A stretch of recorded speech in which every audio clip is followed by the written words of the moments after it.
मिथुन राशीची अफलातून गोष्ट. दोन मनांचा जादूगार. एका गावात केशव नावाचा तरुण राहत होता. त्याच्या बाबतीत लोक म्हणायचे, याला दोन मनं आहेत, दोन मेंदू आहेत, कारण तो एकाच वेळी अनेक गोष्टीवर लक्ष द्यायचा, एका वेळी अनेक कामं करायचा, एका वेळी अनेक प्रकारचे विचार देखील करायचा. लोक त्याला दोन मनांचा जादूगार म्हणायचे. एक दिवस गावात व्याख्यान स्पर्धेचं आयोजन करण्यात आलं होतं. व्याख्यानासाठी विषय देखील देण्यात आले होते. त्यातील आपल्या आवडत्या विषयावर सर्वजण बोलत होते, पण केशवने मात्र दोन विषयांची तयारी केली. तो डाव्या हाताने गणित सोडवायचा, तर उजव्या हाताने कविता लिहायचा. लोक त्याला हसून म्हणायचे, अरे लक्ष देऊन एकच काम कर ना. त्यावर तो डोळे मिचकावत म्हणायचा, माझ्याकडे एक मन नाही, दोन आहे, त्यामुळे मी दुप्पट काम करू शकतो.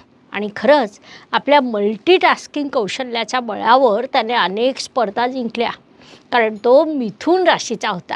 मिथुन राशीच्या काही सुपर पॉवर आहेत. एकाच वेळी दोन गोष्टी.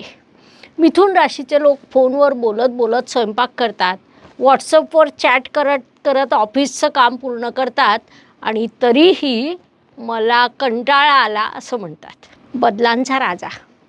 त्यांच्या मनाचा वारा कधी कोणत्या दिशेने वाहील हे स्वतः मिथुनलाही ठाऊक नसतं. सकाळी आय हेट जॉब, तर संध्याकाळी आय लव्ह माय करिअर. विनोदाचा झरा. हास्य विनोदाचा खळखळणारा झरा म्हणजे मिथुन राशीचा जातक. यांच्या मित्रांना कधीच उदास होण्याची गरज नाही.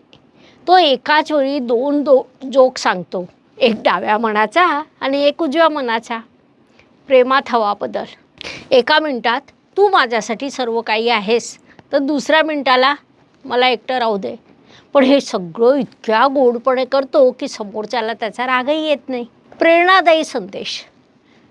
जग म्हणेल एकाग्र हो, पण मिथुन म्हणेल दोन मनांच्या बळावर मी दोन मार्गांनी जिंकतो. जिथे इतरांना एका वेळी एकच कल्पना सुचते, तिथे तुम्हाला 10 सुचतात. तुम्ही मिथुन राशीचे आहात, मग आपल्या दोन मनांची शक्ती वापरून जगाला आश्चर्यचकित करत राहा, कारण बहुगुणी हाच तुमचा सर्वात मोठा गुण आहे. हे मिथुन राशीच्या मल्टी टॅलेंटेड जातकांनो, तुमचं आयुष्य हेच एक मिक्स टेप आहे. कधी गंभीर, कधी विनोदी, पण कंटाळा कधीच येणार नाही.